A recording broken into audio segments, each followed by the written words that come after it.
कह रहा हम लोगों से बेटा, consider the binary operation x such that r relate to r and o such that r cross r defined as a star b is equal to mod of a minus b and aob is equal to a for all a belongs to r, so that star is commutative but not associative and o is associative but not commutative. Further, so that for all abc belongs to r, a star boc and a star b associative के लिए check कर रहा है, check distributive के लिए check कर रहा है कि करेक्ट है कि नहीं है. चलिए चेक करते हैं फटाक से. क्या है? Star such that R cross R is R and O, ये गिवन है बेटा. ये रिलेशन अपन लोगों को गिवन है. अब आर क्रॉस स्टार का मीन्स क्या है? स्टार का मीन्स है mod of A minus B. O का मीन्स क्या है? ए. क्लियर है कि नहीं क्लियर है? अब चेक करते हैं. आपने बोला कि for a b belongs to R, A star B is equal to mod of A minus b. अच्छा बताओ बेटा, mod of A minus B must be equal to mod of B minus a. Mod क्या करता है? Negative को positive बनाता है. अब ए माइनस बी की जो वैल्यू होगी वही बी माइनस ए की तो होगी नहीं, निगेटिव होगी. लेकिन मॉड का वर्क है कि निगेटिव को पॉजिटिव में कन्वर्ट करना. So mod of A minus B must be equal to mod of B minus A is equal to B star A. तो साफ साफ आपको दिख रहा है स्टार कैसा हो गया? कम्यूटेटिव. यही तो होता था. कम्यूटेटिव की कंडीशन क्या होती थी? A star B is equal to B star A. Clear है कि नहीं? तो कम्यूटेटिव आपको दिख गया, प्रूव्ड हो गया कि स्टार मस्ट बी है कम्यूटेटिव सेट. अब कम्यूटेटिव के बाद हम लोगों को एसोसिएटिव चेक करना है. एसोसिएटिव क्या होता है? ए star B bracket star C equal to A star bracket B star C. देखते हैं इक्वल है कि नहीं है. इक्वल नहीं होगा एसोसिएटिव में. A B C belongs to R, A star B star C. अब ए स्टार बी का मीन्स क्या हुआ? Mod of A minus B star C. अब फर्स्ट एलिमेंट है, देन सेकेंड एलिमेंट है, माइनस किया तो mod of A minus B minus C. बच्चों इसको ऐसे भी लिख सकते हैं और जैसे सिंपल लिखा था वैसे भी लिख सकते हैं. Both are correct. ठीक है. अब ये अगर x है, एक बार बता रहे हैं आप लोगों को कि mod of a minus b आपने इक्वल टू x लिख लिया तो x माइनस सी तो लिखेंगे. We can write x minus c. This is the phenomena to write that kind of question. ठीक है. तो mod of a minus B minus C. Clear है? अब सेकेंड कंडीशन देखते हैं एसोसिएटिव के लिए. ए star B star c, small bracket को पहले सॉल्व किया, क्या हो जाएगा? A star mod of B minus C. A star mod of B minus सी. अब बच्चों अब A star mod of B minus C ये क्या हो सकता है? आपने मॉड लगा दिया और ऐसे लिख दिया. ऐसे भी लिख सकते हैं और जैसे पहले लिखा था वैसे भी लिख सकते हैं. हमने क्या बोला बेटा? अगर इसको हम डायरेक्ट लिखें तो क्या लिख सकते हैं? आप बोलोगे sir we can write it capital mod पहले letter then minus mod of B minus C. Clear है कि नहीं? अच्छा बताओ, mod of A minus B minus C is equal to A minus mod of B minus C के equal होगा? कभी नहीं इक्वल होगा बेटा. डिफरेंस वैल्यू आएगी. 101% डिफरेंस वैल्यू आएगी क्योंकि यहाँ पे ए माइनस बी है, यहाँ पे बी माइनस सी है. Both are present in mod. ठीक है. So we can easily see that A star B star c does not equal to A star B star c. So relation is not associative. Relation कैसा है? Associative नहीं है. No for operation o. O के लिए check करते हैं क्या है. ये आपको स्टार के लिए समझ में आएगा कि कम्यूटेटिव है लेकिन एसोसिएटिव नहीं है. एसोसिएटिव किसी भी हाल में नहीं है. दिख रहा सामने. क्लियर है? अब ओ के लिए चेक करते हैं. A b belongs to R, तो ए ओ बी की वैल्यू क्या होगी? ए जो पहले लिखा हुआ है वो. ठीक है. For all A belongs to R. अब बी ओ क्या होगा? बी क्या ये दोनों इक्वल है? किसी भी हाल में इक्वल नहीं है. दिख रहा है एक की वैल्यू ए आ रही है, दूसरी की वैल्यू बी आ रही है. So A O B does not equal to B O A. So O is not a commutative. Commutative नहीं है. कम्यूटेटिव की कंडीशन आपको मालूम है. ए star B must be equal to B star A. So अब let us check for associative. Associative के लिए आपने बोला let A B C belongs to R. अब A B C belongs to R करते हैं तो a O b in small bracket o c. A O b की वैल्यू क्या आएगी? जो पहले लिखा हुआ है यानी कि ए उसके बाद सी. ए ओ सी की वैल्यू क्या आएगी? आप बोलोगे जो पहले लिखा हुआ है यानी कि ए. अब आपने फिर से ब्रैकेट लिखा है, लिखा ए स्टार बी स्टार ओ सी. ठीक है. पहले ब्रैकेट को आपने सॉल्व किया बेटा. ए ओ ब्रैकेट बी ओ सी, पहले आपने ब्रैकेट को सॉल्व किया. बी ओ सी आपको क्या देगा? बी देगा. बिल्कुल आपने लिखा ए ओ बी. अब ए ओ बी आपको क्या देगा? ए देगा जो पहले लिखा हुआ है. तो बोथ केसेस में वैल्यू सेम आ रही है. ए आ रही कि नहीं आ रही? So it must be same. So O is associative. Clear है कि नहीं क्लियर है? लेट क्लियर है कि नहीं? अब उसने हम लोगों से कहा है कि ये चेक करें जरा. A star B O C is equal to A star B O A star C. उसके बाद सेकंड के लिए कह रहा है does O distribute over X, पहले स्टार को डिस्ट्रीब्यूट कराया फिर ओ को देखते हैं, पहले इसके लिए चेक करते हैं। Let A B C belong to R, then A star B O C के मीन्स क्या होगा, बी ओ सी, पहले स्मॉल ब्रैकेट में जो है उसको सॉल्व करेंगे बेटा। स्मॉल ब्रैकेट में है क्या, आपने बोला सर बी ओ सी लिखा हुआ, बी ओ सी का मीन्स क्या हुआ, बी, यानी कि A star B must be equal to mod of A minus B. Clear है। अब सेकेंड पार्ट देखते हैं जो इसका लिखा हुआ है, ए स्टार बी ओ ए स्टार सी, ए स्टार बी का मीन्स क्या हुआ, mod of A minus b, यही तो ऑपरेशन है, o mod of A minus सी। अब जो पहले होता है उसी को लिख देते हैं ए माइनस बी। आ रहा है कि नहीं आ रहा है, बोथ केसेस में वैल्यू कितनी आ रही, mod of A minus B, mod of A minus B आ रही, यानी कि both are equal, hence A star B O C must be equal to A star B O C, ये relation correct है। अब ओ के लिए बेटा हम लोग चेक करते हैं, ओ के लिए हम लोगों को चेक करना है, ओ के लिए चेक करते हैं जो उसने बोला does o distributive over star, तो पहले आपने लेट कर लिया, वही सिंपल सा a B C belong to a, then अब ओ डिस्ट्रीब्यूटिव है तो उसके लिए चेक करते हैं, आपने लिखा ए ओ और ब्रैकेट लगाया बी स्टार सी, वैल्यू क्या आ गई ए, बी स्टार सी की वैल्यू क्या हुई, मॉड ऑफ बी सी यानी कि ए। क्लियर है, मॉड ऑफ बी सी यानी कि ए। उसके बाद आपने लिखा ए ओ बी, जैसा इसमें ए स्टार बी लिखा था, बस आपको यहाँ पे चेंज कहानी क्या करनी है, स्टार को ओ से और ओ को स्टार से रिप्लेस करना है, for does o distributive over this, यही करना और कुछ नहीं करना है, तो वही आपने किया हुआ है, A O B star is A O C. Clear है।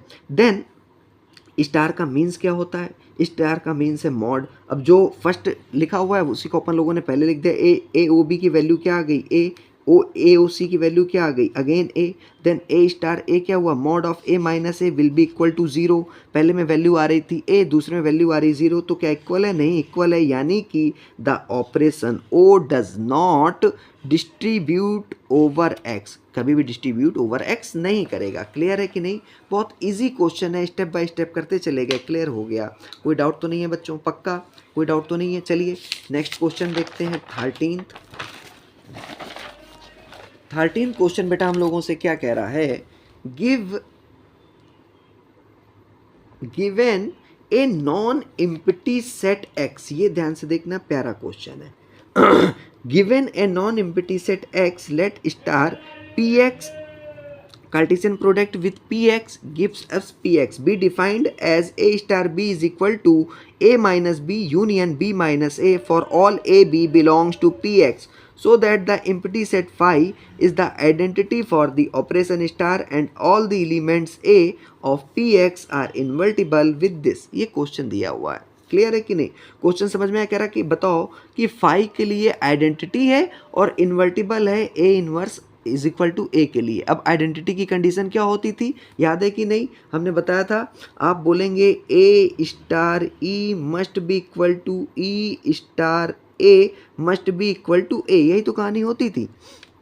तो अब देखते हैं फाइव के लिए उसने बोला है तो यहाँ पे ई की जगह 5 पुट कर देंगे, वैल्यू देखते हैं, पहले Cartesian product P X cross P X gives us P X A star B, यानी कि ए ऑपरेशन बी है क्या, A minus B union B minus A for all A belongs to P x.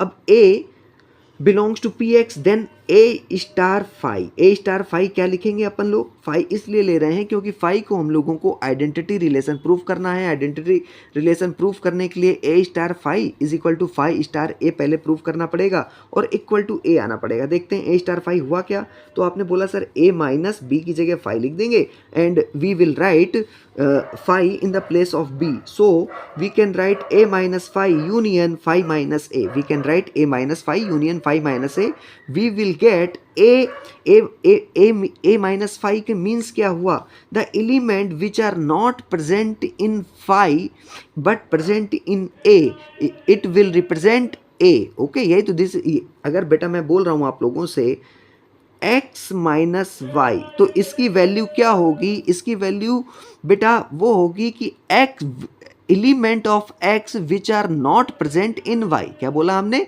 Element of x which are not present in y। Clear है, तो x minus y is equal to x होगा और वो element x के होंगे जो y में present ना हो। अब अगर यहाँ पे फाई है, फाई का मीन्स होता है कि इम्पिटी सेट। क्लियर है, अब इम्पिटी सेट में कोई एलिमेंट तो होता ही नहीं है, तो a माइनस फाई क्या होगा, a होगा, और u माइनस फाई क्या होगा, सिंपल सी बात है फाई होगा क्योंकि इम्पिटी सेट है। तो ए यूनियन फाई क्या होगा, ए में फाई में तो कुछ है नहीं तो ए ही हो जाएगा।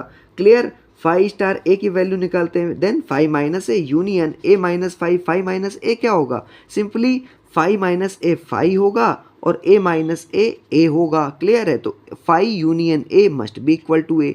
बोथ आर इक्वल आ रहे हैं कि नहीं, इन सेम केसेस इक्वल है। इट मीन्स क्या हुआ, A star phi is equal to phi star A is equal to A. यही तो कंडीशन लिखी थी बेटा आइडेंटिटी की, A star E is equal to E star A is equal to A. आ रहा है for all A belongs to P X power set बता चुके हैं।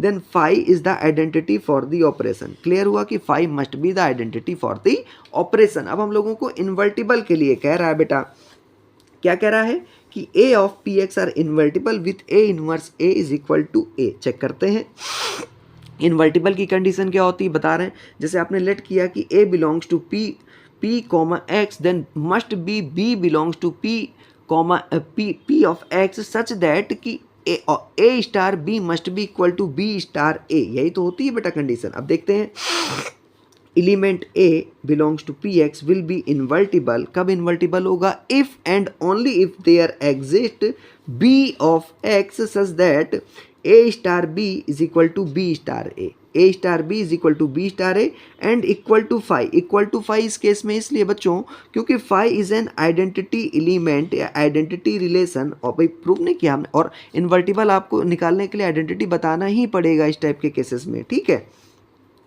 तो अब आपने लिख दी कंडीशन। अब हम लोगों से कह रहा है A inverse A is equal to A, तो आपने लिखा ए का ऑपरेशन ए से, ए ऑपरेशन विथ ए क्या देगा, A minus A union A minus A minus A क्या होगा, phi, then phi union phi is equal to phi. बेटा A star B is equal to B star A is equal to phi, then relation must be invertible. A star A अपन लोगों को क्या मिल रहा, phi. Clear है कि नहीं, A star A must be equal to A star A. बेटा अब इसको हम ए स्टार ए, इसको इधर इंटरचेंज करें या उधर इंटरचेंज करें कोई फ़र्क तो पड़ने वाला नहीं, must be equal to A star A is equal to phi. आपने देखा हाँ सर फाई आ रहा है, सो रिलेशन कैसा हुआ, आपने बोला sir so A inverse must be invertible, P X are invertible with A inverse is equal to A. Clear है, इन्वर्टिबल होगा for all A belongs to P X. Clear है कि नहीं, बिल्कुल सिंपल है। आपने पहले क्या किया, आइडेंटिकल सेट के लिए बेटा आपने वैल्यू पुट की, वैल्यू पुट करने के लिए क्या किया, ए स्टार ई दिख रहा है कि नहीं, sorry, A star E must be equal to E star A is equal to A होना चाहिए। वो आपने सॉल्व करके दिखाया कि A star phi is equal to phi star A is equal to A, so phi is the identity operation. बिल्कुल easy है, operation है क्या, उसमें वैल्यू रख दी, वैल्यू आ गई। उसके बाद आपसे कह रहा है ए इनवर्स ए बताना है इन्वर्टिबल के लिए आपको कंडीशन मालूम है कि A star B is equal to B star A is must be equal to phi. तब सेट कैसा होगा, इन्वर्टिबल होगा।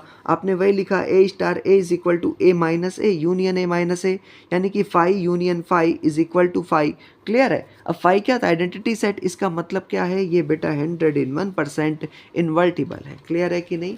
14th क्वेश्चन देखते हैं बेटा।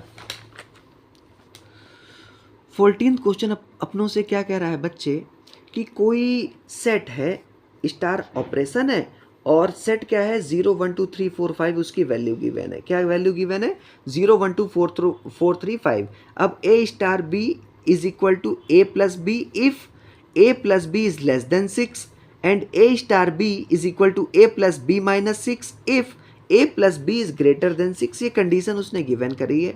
अब कह रहा है so that 0 is the identity, इसके लिए आइडेंटिकल रिलेशन 0 प्रूफ करना है and each element is not invertible बताना है कि b माइनस ए होगा। तो पहले अपना हम लोगों को आइडेंटिटी बताना है, 0 के लिए आइडेंटिटी बताना है। तो होगा क्या, a star 0 is equal to 0 star a must be equal to a। चलिए चेक करते हैं।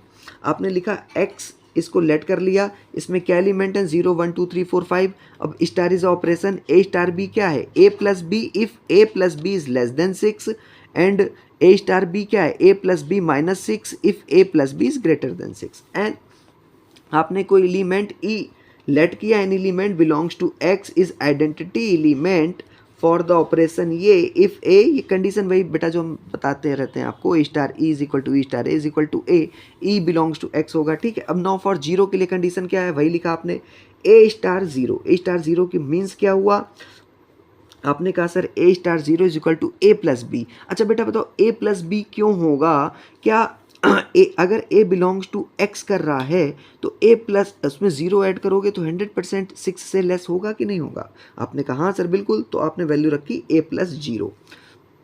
ए प्लस जीरो इसलिए क्योंकि ए प्लस बी, बी क्या है बेटा, बी जीरो की तरह ट्रीट कर रहा है, तो a plus zero is equal to A, clear है। और जीरो स्टार ए आपने लिखा, zero plus a is equal to a, same phenomena, ठीक।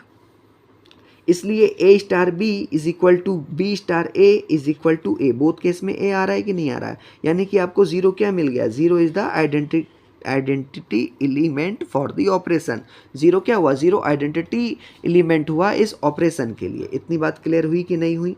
N element A belongs to X is invertible if there exist b belongs to x such that a star b is equal to b star a is equal to 0, ये condition बता रखी। Zero ये नहीं मतलब means identity element. अब identity element आप यहाँ पहले ही बता चुके हैं कि जीरो है।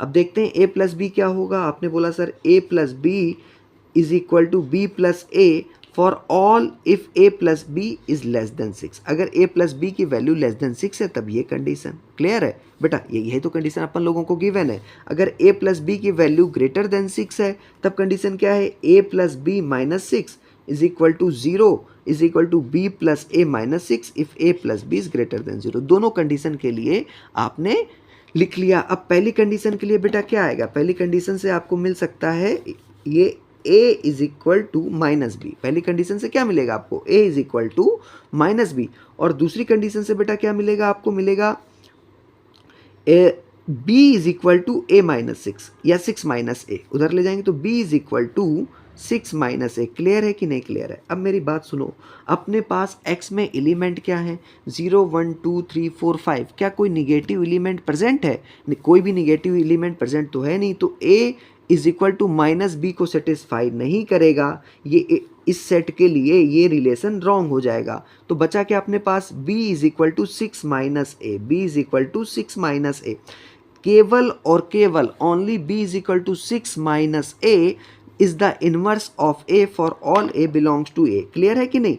अगर इस सेट x में निगेटिव एलिमेंट लेते, अगर सेट x में हम लोग निगेटिव एलिमेंट लेते तो सेटिस्फाई करता, लेकिन निगेटिव एलिमेंट लिए नहीं है हम लोगों ने, केवल पॉजिटिव एलिमेंट ही है। सो ये relation a minus b will not satisfy the invertible relation, so b is equal to 6 minus a. अब यही तो बेटा इन्वर्टिबल होगा, यही हम लोगों से प्रूव करने को कह रहा था कि b the inverse of a, a inverse क्या हो गया 6 माइनस ए। क्लियर है कि नहीं, पक्का कोई डाउट तो नहीं है। पहले आपने आइडेंटिकल एलिमेंट निकाला, आइडेंटिकल एलिमेंट के लिए आपने लिखा बेटा a स्टार, सिंपल सा लिखा a star 0 is equal to 0 star a must be equal to a, क्योंकि relation a plus B is equal to कितना है, a स्टार b कितना दिया हुआ है, a star b is equal to a plus B दिया, b क्या है 0, तो a आ जाएगा। इसके लिए इसकी वैल्यू प्रूफ कर दी, यानी कि 0 आइडेंटिकल रिलेशन हो गया। ठीक है, अब आइडेंटिकल रिलेशन जब हो गया बेटा तो आपको कह रहा है कि बताइए 6 minus A being the inverse. Inverse के लिए आपने लेट किया कि a belongs to x and b belongs to also x such that a star b is equal to b star a is equal to identical element, वही अपन लोगों ने लिखा। तो a स्टार b क्या होगा, a plus B when a plus B is less than 6 और when a plus B is greater than 6 देन a plus B minus 6। Value निकाल ली a b में, रिलेशन a की वैल्यू माइनस b आ रही है, दूसरे केस में b की वैल्यू 6 माइनस a आ रही है। ठीक, अब a की वैल्यू माइनस बी इसलिए एक्सेप्ट नहीं कर सकते क्योंकि सेट में कोई भी निगेटिव एलिमेंट गिवन नहीं है। So b is equal to 6 minus a, केवल इसी कंडीशन के लिए इन्वर्स लाई करेगा। आपने लिख दिया। कुछ बात क्लियर हुई कि नहीं हुई, आसान है बिल्कुल। नेक्स्ट क्वेश्चन देखते हैं अपन लोग 15 क्वेश्चन बेटा इंपॉर्टेंट है, ये मोस्ट इंपॉर्टेंट क्वेश्चन है, मल्टीपल टाइम्स आया हुआ है आपके बोर्ड्स में। बोर्ड्स के लिए मोस्ट इंपॉर्टेंट है। क्या कह रहा है, let a is equal to -1 0 1 2 and b is equal to -4 -2 0 and 2 and f g belongs to a and b be the function defined by fx is equal to x square minus x and x belongs to a, gx is equal to 2 mod के अंदर x minus 1/2 minus 1 x belongs to a। बोल रहा है f and g are equal. अगर equal होंगे बेटा तो आप लोगों को याद है कि वैल्यू इक्वल आनी चाहिए। आपने लिखा a गिवन सेट क्या है, a is equal to -1 0,2, b क्या है -4 0 2 0 वैल्यू लिखी। अब fx क्या गिवन है, कंडीशन लिखी fx गिवन ये है, gx गिवन ये है। आपने f1 की वैल्यू निकाली, f1 की वैल्यू कितनी मिली आपको, इस फंक्शन में पुट कर दिया 1 का स्क्वायर -1 इज इक्वल टू 0। फिर आपने g1 की वैल्यू निकाली, g1 की वैल्यू आपने x की जगह 1 पुट किया, वो भी आपको 0 मिली। क्लियर है कि नहीं, सिंपल सी कैलकुलेशन है। फिर आपने f0 की वैल्यू निकाली, f0 की वैल्यू जितने एलिमेंट गिवन है सबके लिए निकालना पड़ेगा, ठीक है। f0 की वैल्यू आपने निकाली, f0 की वैल्यू कितनी मिली आपको, 0 मिली। क्लियर है। फिर आपने g0 की वैल्यू निकाली, वो भी आपको 0 मिली। फिर आपने f-1 की वैल्यू निकाली, f-1 की वैल्यू निकाली, वो आपको क्या मिली 2। आपने g-1 की वैल्यू निकाली, वो भी आपको क्या मिली 2। फिर आपने f2 की वैल्यू निकाली, फंक्शन में रखेंगे वैल्यू निकालना, क्लियर है ना, fx में रख देंगे हर बार, एक बार 2 एक बार 0 एक बार 1 एक बार -1 और कैलकुलेट करते जाएंगे। 2 स्क्वायर -2 इज इक्वल टू 2। अब आपने यहाँ पे रख दी g2 की वैल्यू कितनी आ गई 2। तो आपने एक चीज़ देखी, जो f1 की वैल्यू है वो g1 की वैल्यू है, जो f0 की वैल्यू है वो g0 की वैल्यू है, जो f-1 की वैल्यू है वही g-1 की वैल्यू है, जो f2 की वैल्यू है वही g2 की वैल्यू है। तो इसका मतलब क्या हुआ, फंक्शन इक्वल है, 101% फंक्शन मस्ट बी इक्वल। इतनी बात क्लियर है कि नहीं। अब बच्चों एक बात बताइए, आपको ये बात क्लियर है कि हमने -1 0 1 2 ही क्यों रखी, -4 -2 0 2 क्यों नहीं रखी, ये क्लियर है कि नहीं क्लियर है। नहीं क्लियर है तो देखो बेटा, ये फंक्शन क्या है f, g such that a belongs to b, यानी कि ये क्या है, ये पार्ट होता है डोमेन, याद रखना भूलना नहीं। ये पार्ट क्या होता है डोमेन और ये पार्ट क्या होता है रेंज। तो x क्या होता है डोमेन, इसलिए आपने -1 0 1 2 रखी। अगर यही फंक्शन उल्टा लिखा होता f, g, यहाँ पे b होता, यहाँ पे a होता, तब हम लोग ये वैल्यू रखते। क्लियर है कि नहीं। आसान क्वेश्चन है, बस आपको पता होना चाहिए कि मतलब fx में और gx में वैल्यू रखनी है और किसकी वैल्यू रखनी है, a की वैल्यू इसलिए रख रहे हैं क्योंकि ये डोमेन है बच्चों। चलिए नेक्स्ट क्वेश्चन देखते हैं 16th क्वेश्चन क्या कह रहा है अपन लोगों से, let a is equal to 1 2 3 the number of relation containing 1 2 1 3 which are reflexive and symmetry but not transitive is 1 2 and 3। बेटा आसान क्वेश्चन है। हम लोगों से क्या कह रहा है, कहानी भी लिखी हुई है और एक लाइन में बता सकते हैं कि ऐसा रिलेशन आप लिखो जिसमें 1 2 एंड 1 3 हो। तो भैया और कैसा रिलेशन हो, उसने बोल रखा है आपसे कि रिफ्लेक्सिव एंड सिमेट्रिक हो बट ट्रांजिटिव नहीं होना चाहिए। तो आपने सेट क्या है 1 2, तो सबसे पहले आपने बनाया रिलेशन। अगर हम आर लिखें तो आप क्या क्या लिख सकते हो, आप लिख सकते हो सर 1,1 ठीक ना, 2,2 एंड 3,3। पहले आपने सारे रिफ्लेक्सिव के केसेस लिख लिए, ठीक है। अब सिमेट्रिक के लिए आप क्या लिख सकते हो 1,2, 2,1 क्लियर है, and 1,3 and 3,1।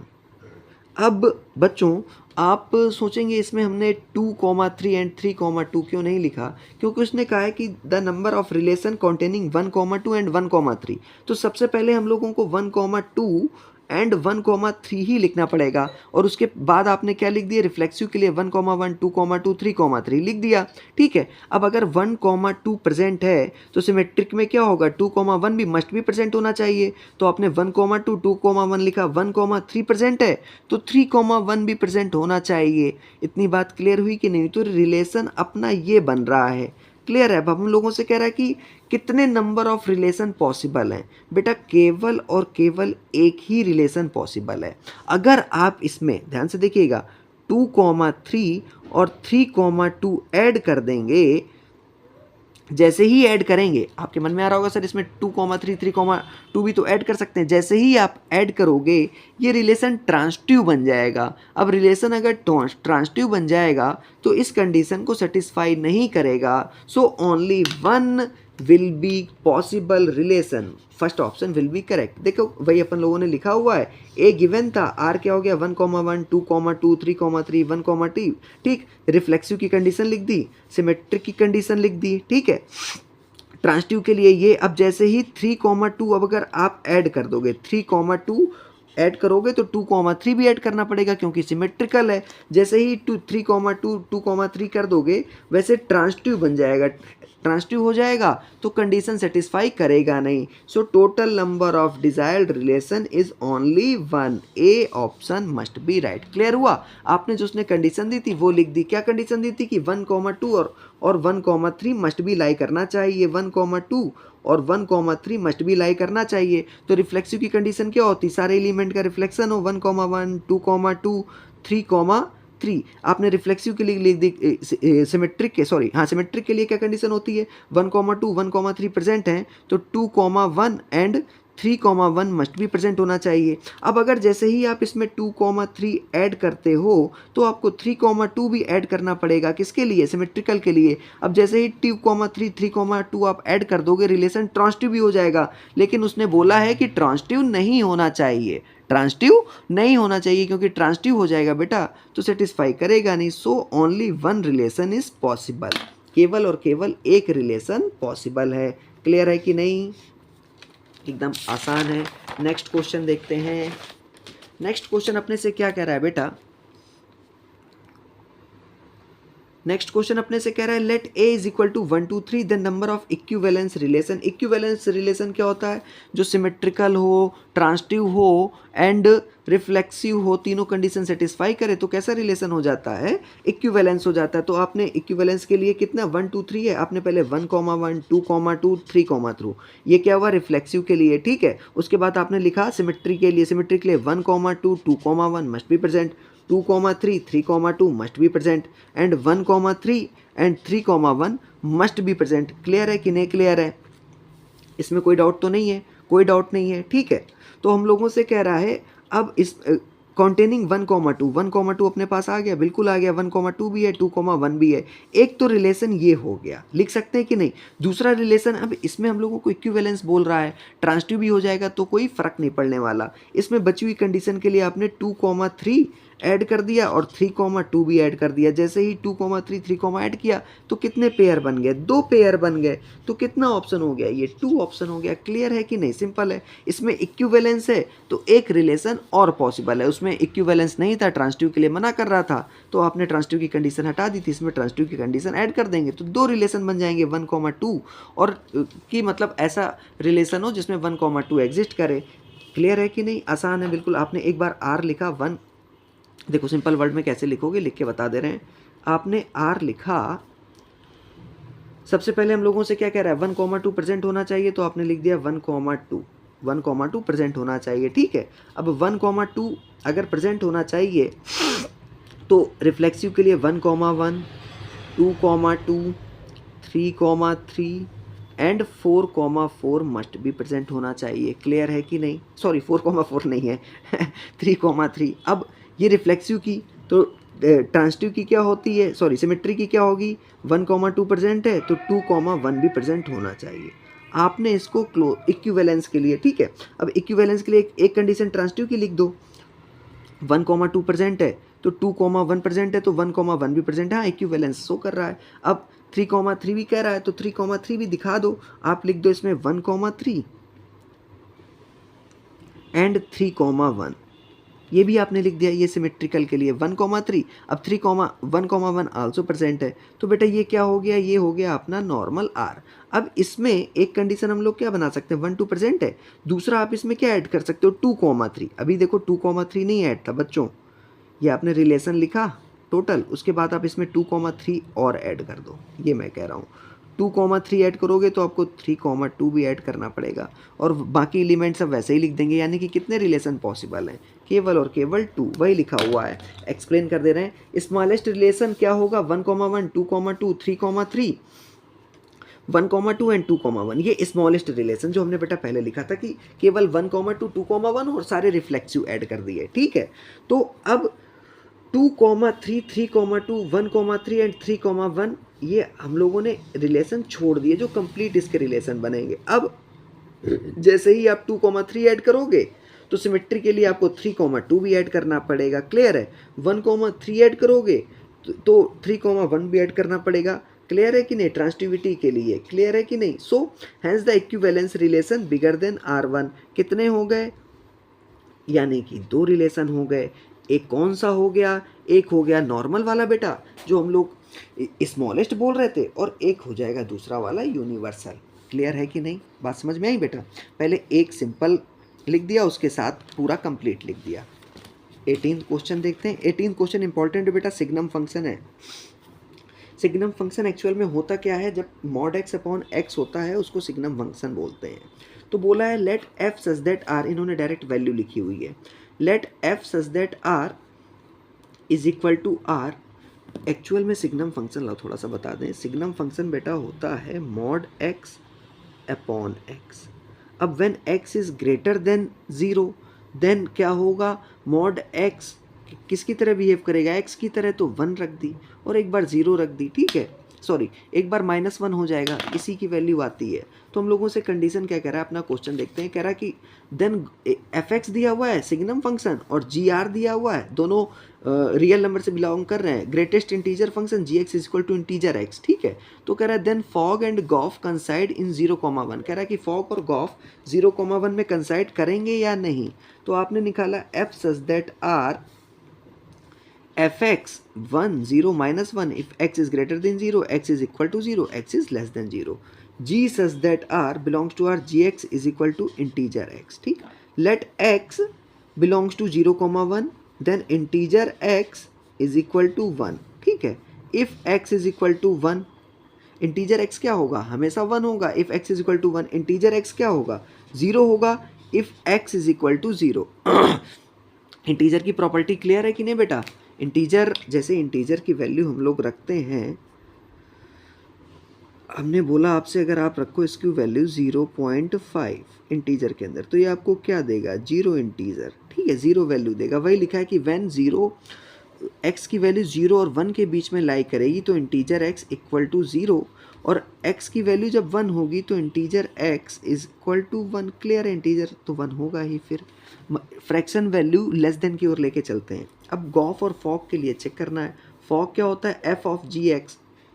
F of G X 0,1 के लिए थी, इसीलिए बेटा हमने केवल 0 और 1 के बीच में ही वैल्यू निकाली है।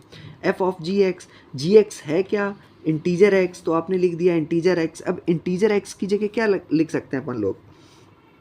आपने f1 के लिए क्या होगा? If x is equal to 1। f0 के लिए क्या होगा बेटा? Fog x equal to F of G X है क्या? Integer x। तो एफ एक्स अपने पास क्या था?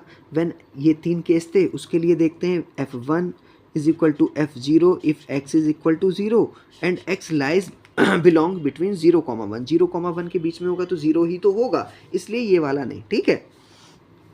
तो 1,0 वैल्यू आ गई। क्या वैल्यू आ गई? एफ एक्स की, फॉग की 1,0 कब आ गई?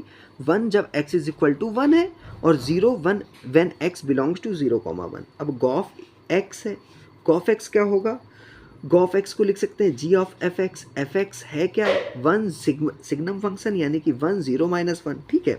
अब एक बार आपने 1 रखा जब x इज ग्रेटर देन 0, ध्यान से देखना, जब 1 रखेंगे तो क्या मिलेगा हम लोगों को? 1 मिलेगा, ठीक है। अब 0,1 के बीच में केवल 1 ही पुट कर सकते हैं, तो क्या गॉफ फॉग के इक्वल आ रहा है? आपने कहा नहीं सर, गॉफ फॉग के इक्वल नहीं आ रहा है 0,1 इंटरवल के लिए। क्लियर है?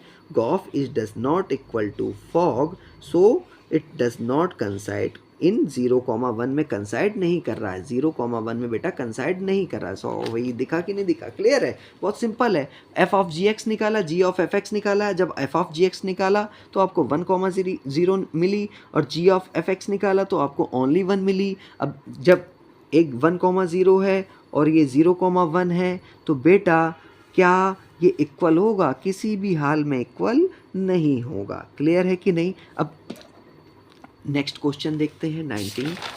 अच्छा, लास्ट क्वेश्चन है। लास्ट क्वेश्चन है, क्या कह रहा है? The number of binary operation on the set ये आर गिवन बिलो। अगर बच्चों हम आपसे डायरेक्ट बोलें, अभी बता भी देते हैं कि ये सब कहानी क्या लिखी हुई है, कि इसका आंसर 16 होगा, तो आपको समझ में आ रहा है कि नहीं आ रहा? तो देखो, number of binary operation actual में क्या होता है? Number of binary operation, number of binary operation, given element, number of given element की power number of given element का स्क्वायर। क्या बोला हमने? नंबर ऑफ गिवन एलिमेंट की power number of given element का स्क्वायर। इसमें कितने एलिमेंट हैं? आपने बोला सर 2 एलिमेंट हैं, यानी 2 की पावर 2 का स्क्वायर। तो आपने बोला सर 2 का स्क्वायर हो गया 4, यानी कि 2 की power 4। It means it will give you 16। It will give you 16। Clear है कि नहीं बेटा? 16 आएगा। ये फंडा आप लोग नोट डाउन कर लेना, ये इंपॉर्टेंट है, डायरेक्टली हिट करने के लिए 1 मार्क्स में पूछता है, एंट्रेंस एग्जाम में पूछता है। ठीक है, ये बाइनरी ऑपरेशन स्टार ये है, कार्टेशियन प्रोडक्ट ये ऐसे लिखेगा। ठीक है, फिर उसके तो हम लोगों से टोटल ऑपरेशन कह रहा है। टोटल ऑपरेशन के लिए हम लोगों ने कहानी क्या लिख रखी? 2 की पावर 4। कैसे? 1 2 3 4 आ रहे हैं, किसके लिए? इन दोनों के लिए तो वही बना रखा है 2 की पावर 4। अब हर बार कार्टेशियन प्रोडक्ट करके तो दिखाएंगे नहीं, उसके लिए डायरेक्ट ये फंडा याद रखना, एन स्क्वायर। तो कितना आ जाएगा? 16। आज के लिए इतना रखते हैं, मिलते हैं नेक्स्ट वीडियो में। नेक्स्ट वीडियो में हम लोग ITF देखेंगे, इनवर्स ट्रिग्नोमेट्रिक फंक्शन। जय हिंद।